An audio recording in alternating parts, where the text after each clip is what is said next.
All right, you're welcome back. It's still TVC Breakfast, and we're taking a broad look at the 2017 budget, and of course looking back at the performance of the 2016 budget. We had earlier with us Muda Yusuf, DG Lagos Chamber of Commerce, who has just left us, but Akin Omisade is still very much here to be, look at this for us.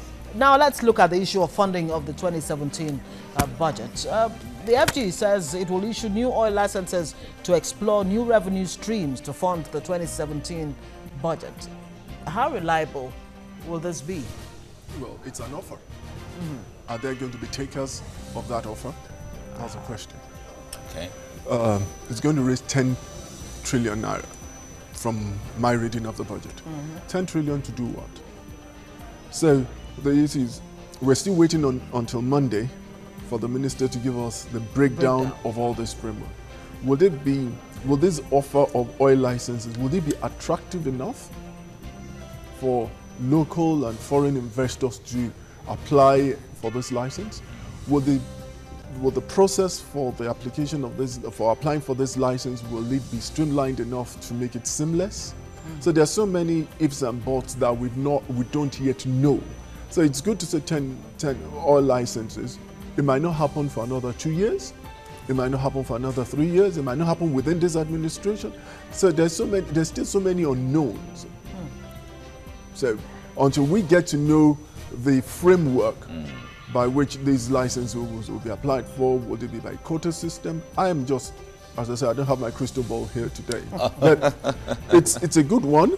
But my concern, again, is it should not just be oil-based. We have so much gas flaring that we're losing gas. Look at what Russia does. Russia supplies gas to most of the Eastern European countries. And if you don't pay, it turns off the gas. And you know when it turns off the gas? It turns it off during winter. You need gas at that stage. So why can't we export the gas? So we're talking about diversification. It's not just agriculture. We've got other ancillary... solid minerals. Solid minerals. We've got gas. And you know what? Our gas is very clean. The process of getting our gases out. Why shouldn't every neighborhood, every home have gas supplies? Just like we have power supply. Just like we have power supplies. Why can't we export this gas that we are flaring? We are actually flaring gas. And there are investors that are saying that the gas you are flaring, we can clean it and actually sell on your behalf. But if you look historically, what have we done? We have defaulted on our own parts of the economy. But one of the things I like that this budget is doing is the autonomy of NNPC to negotiate those contracts. With Dr. Kachuku in place, I have hope that he is a lawyer, he's been in the industry for quite a while. He will know the genuine players and understand the mechanics of the transactions that can attract the players in, whereby we can have so much development and so much growth in that particular area. Okay. Now, with the slide in the price of oil, the government has had to look at other source of revenue generation, and it is one thing, that's part of what we're talking about right now.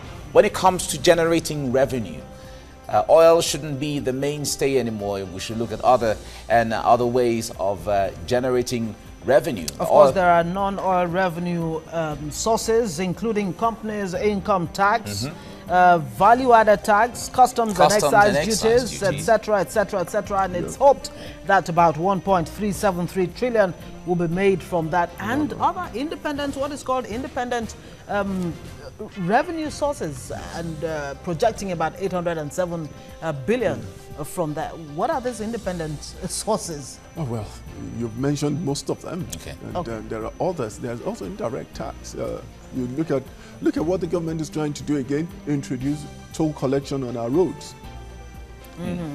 Now you're getting where the revenue is coming from. So those are areas where we'll be getting some other revenues. And of course, receipts from various recoveries, about 500 and something 565 billion. But then you talk about recoveries from other sectors. What about the amounts that have recovered till date? What are we going to do with that? Okay, good question. All right, All right. moving on. Another revenue stream the government hopes to explore is from looted funds and monies recovered from anti-graft agencies. Now, apparently this government has, since it took over power, claimed it has recovered stolen funds and others amassed by politicians, all in the name of fighting corruption. So if indeed those funds have been recovered, one wonders why such funds was not used to fund the 2016 budget. But anyway, that it was still in the process at that. But in the 2017 budget, it was said that over $300 million is part of the 2017 budget from what we hear. Absolutely. Now, a total of 565 billion naira stolen funds have been recovered by the government and included in the 2017 budget. Now, the amount includes 97.6 billion naira, that's about 320 million, like you heard from Mike there, from the Abacha loot expected from the Swiss government. Now, 261 billion naira domestic recoveries and another 205.5 billion naira tagged other FGN recoveries. You and I will need to know what that means. We'll need to know exactly what that means. But yeah. You know, when you talk about budgets, it's so there's so much about this. There's so much about it. It concerns all of us. Exactly. So, you know, we want to understand the nitty-gritty so that they're not just talking over our heads. Okay, now talking about agriculture. Yes. Very interesting. The government is appealing to state governments to give land to potential farmers. And talking about it was private sector-led, you know, 600 billion naira program. Yes. Interesting. Interesting. It's a good initiative. I mean, if the state governments... there are many ways to skin a cat. Okay. And you've got the state government, you're asking the state government to give land. You could give land, but that's just the preamble. You need to empower the farmers to mechanize the farming, give them seeds, give them fertilizer, storage, transportation. So just instructing the state government to give land, you're just shifting the buck. And it doesn't solve anything. There's land everywhere. We have the herdsmen grazing. There's land, they're grazing on land.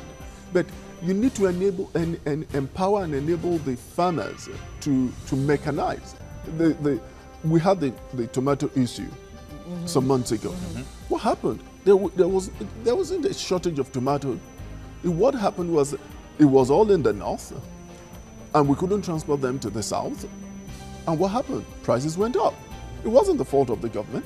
It wasn't the fault of the farmers. It was just a lack of direction, a lack of policy, and a lack of thought-through approach. So instructing the state government to give the land.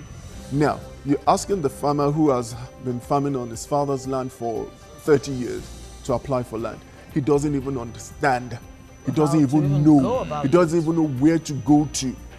So there's so much that is lacking. We have all these buzzwords or boss phrases, government states.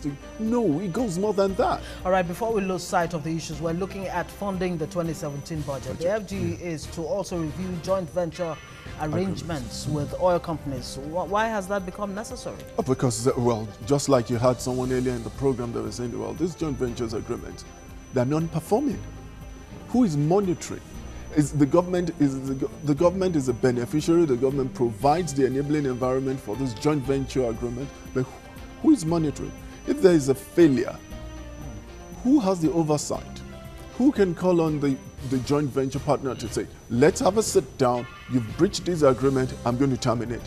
No, we just let it slide. It's good to sign these contracts, these JVAs, and everybody goes to sleep. Why are they not working? So it's good. The government has to have a commercial mindset rather than a servicing mindset. And you want to service without the resources? Just like I was telling you earlier on before we came back, we had the mobile phone industry. Today, it's transformed the way of life, it's transformed economies, it's transformed businesses. Why doesn't the government divest?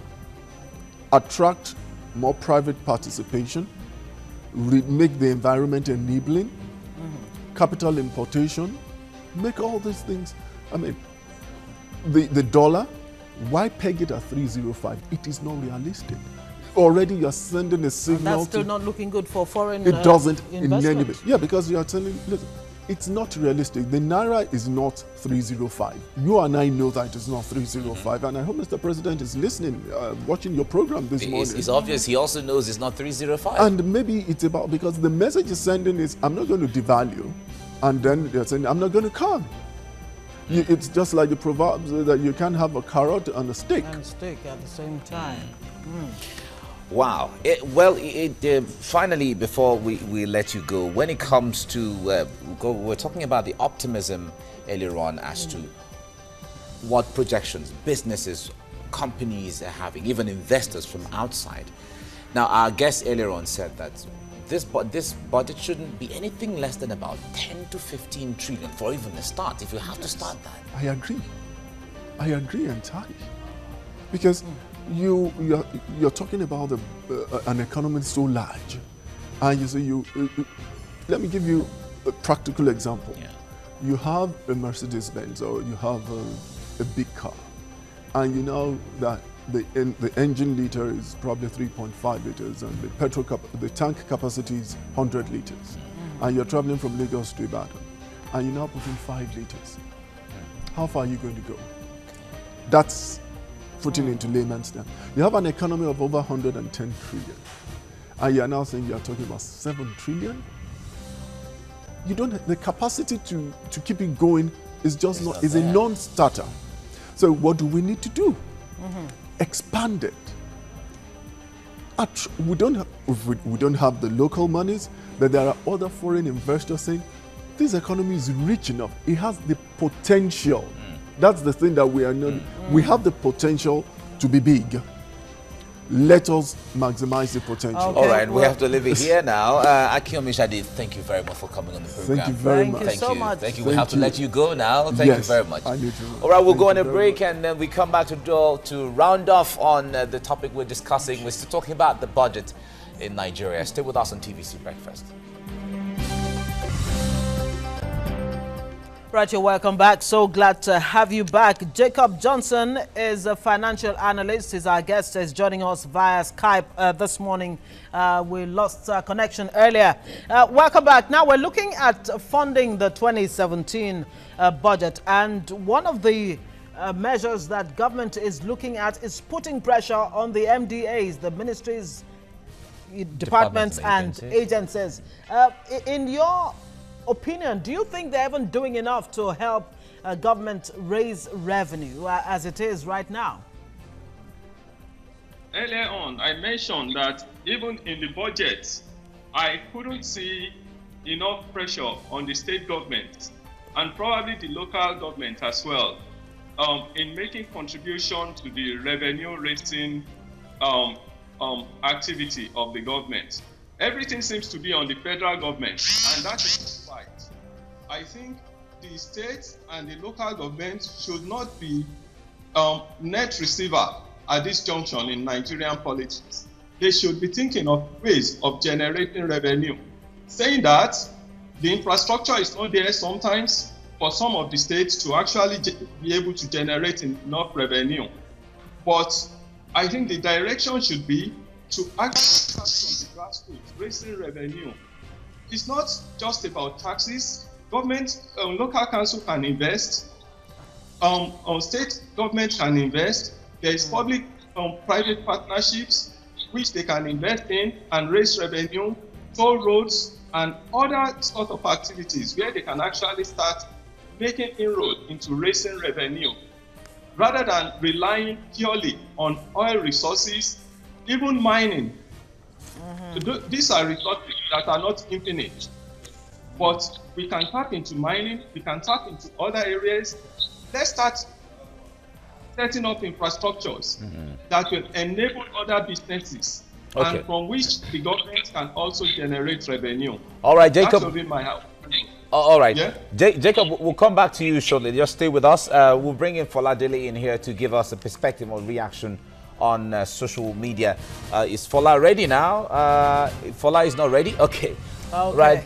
Well, now let's get to going further now. With the slide in the price of oil, the government has had to look at other ways of generating funds to finance the 2017 budget. Now, some of which are the issuance of new oil licenses, because he talked about earlier on, and the review of current joint venture arrangement with oil companies, marginal oil fields, you talked about earlier on. Yes, indeed. And the federal government will also mount pressure on revenue-generating agencies to surpass expected targets. So let's hear the Finance Minister, Kemi Adeosun, and what she has to say. What is coming in cash is 272 billion. In addition, we have identified unremitted surpluses of 562 billion, for which demand notices have been issued to the various agencies, and we're holding daily meetings with them where we're agreeing repayment plans. All right, Jacob, I guess you heard the Minister of Finance there. What's your take on that? Yeah, the problem with Nigeria is accountability in this situation. I mean, it shouldn't be down to the federal government to start chasing those kind of revenue. If there are surpluses, then roll it into the next year budget.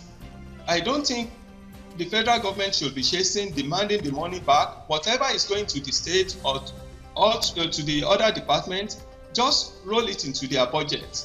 That way, you wouldn't have to be chasing it.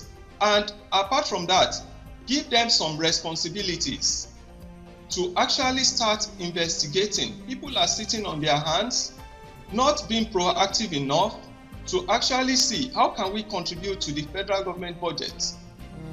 The expectation, as far as I can see, is oil, oil, oil, oil. That is not sustainable on the long run. And of course, the president did say that oil itself was exploited from agric revenue, and so we'll need to use oil money to drive the agric sector forward. Now, drive the agric sector. Yes, indeed. Okay, at this point, let's bring in Fola Dele. She should be ready to give us the perspective of Nigerians on Twitter. She is ready. I thought you absconded. Yeah. No, I'm always here. All right, so let's see what Nigerians are saying, or some Nigerians are saying online about this one. And they're saying a lot, I tell you. Okay, Remi Adekoya says, many don't realize just how poor the Nigerian state is. Nigeria's 2017 budget amounts to $15 billion. Arkansas, that's a state in the U.S., population 3 million, has budget twice that size. Oluwakemi says, I pray and hope for a better Nigeria with 2017 budget. So help us God. Amen. We're always praying. Yeah, we're prayer for people in Nigeria. Muhammad Nura, interesting tweet. He says, our lovely father and our lovely president of Nigeria, we are so grateful and happy about the 2017 budget. Okay. Opinions. Yeah, opinions. At Fantis says, knowing Nigeria, the 2017 budget is even more padded than the 2016 budget. I bet my nationality on that fact. Oh, wonderful. Trust her country. Mr. AD says, at Mbuari's 2017 budget is for 7.298 trillion naira, of which only 2.24 trillion naira is capital expenditure. 5 trillion adds nothing to Nigeria's future. Nigeria, wake up. A lot of figures there. At Ojuku Flora says, the key features of 2017 budget, analysts say, not workable enough to bring Nigeria out of the economic recession. And the last one here from Manji Chato, she says, one day Nigeria will surprise me, not. Budget presentation yet again, end of December. It will now take National Assembly 2 to 4 months to debate it. I want to take Jacob up on this. Jacob, do you think that, I mean, I know we've made progress talking about what the budget entails itself, but let's even talk about the presentation of the budget. Do you think it was too late? Because like Cheto here says, it will now take a few more months to debate it. So do you think the presentation is happening a little too late, considering what happened this year? I wouldn't say that. It depends on the House now to actually make sure they do their own work.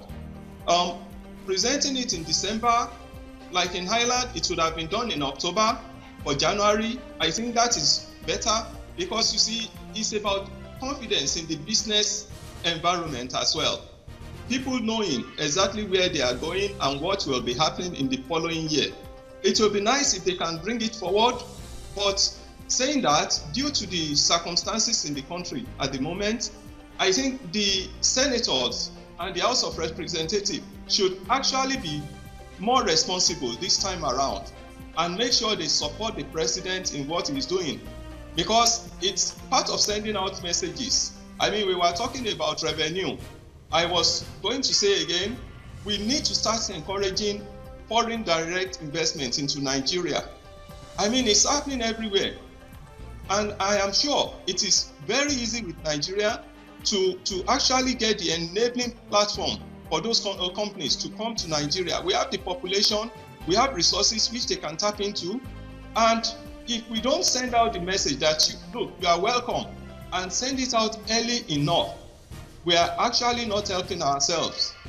So it's on the Senate and the House of Representatives now to actually make sure they don't delay this budget like they did last year and work night and day to move things forward.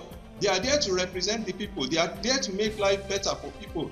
And that is their contribution. I don't see the reason why they should be delaying it. Okay. Okay. All right. Fola, thank you very much. Thank you. All right. Now let's listen to, allow you to listen to the reaction from Senator Gbenga Ashafa, where he expressed displeasure, or should we say confusion, in how the president intends to finance the budget. Senator Gbenga Ashafa is one of Nigeria's senators, or 7 senators. The president has not been able to clearly tell us whether this funding aspect will be a reality. About 4.something trillion will be sourced internally, whereas the rest of them will come through loans and other instruments. How are we sure that we are going to get all these monies to fund? Very good question there from Gbenga Ashafa, and so many other of his colleagues are wondering exactly where the funding will come from. But we have heard, Jacob, President has told us in laying out the budget that licenses will be given out for oil blocks, looted funds will be put together to help finance, and so many other independent finance sources. Are you convinced that there is enough to actually drive this 2017 budget in terms of financing? I think we have to be optimistic. That's what I would say. If my head is telling me that there could be a problem along the way, but in my heart, sometimes you have to listen to chances. And I am hoping the way the oil price is going now, I am hoping it will continue like that. And if that goes on, it will definitely be possible. But saying that, I am not where Nigeria is now. I wouldn't be saying, look, go out and borrow and use this. But then borrowing is not a bad thing, as long as we are sure of what we are going to use the money for. Okay, Jacob. Jacob, sorry, this is where we have to leave it now. I must thank you for spending your morning with us. Thank you for joining us on the program. Thank you very much. Thank you very much. Of course, it's been a very stimulating discussion looking at the 2017 budget, the possibilities and the opportunities. According to the president, he says it is time of great opportunity where the creativity, talents and resilience of Nigerians will be rewarded. And I want to take him up on that. We certainly have to. We hope to look for a time where we can take the president up on that. But this is where we come to the end of today's edition of the program. Tomorrow we'll be back again as usual. I am Mike Okwoche. You can follow me for updates across Nigeria and even Africa on my Twitter handle at @MOkwocheTVC. And I am Ngozi Alebu. The Twitter handle is @Ngozi Alebu TVC. You can follow me there. Thanks so much for watching. Let's do it again tomorrow, Friday. And bye for now.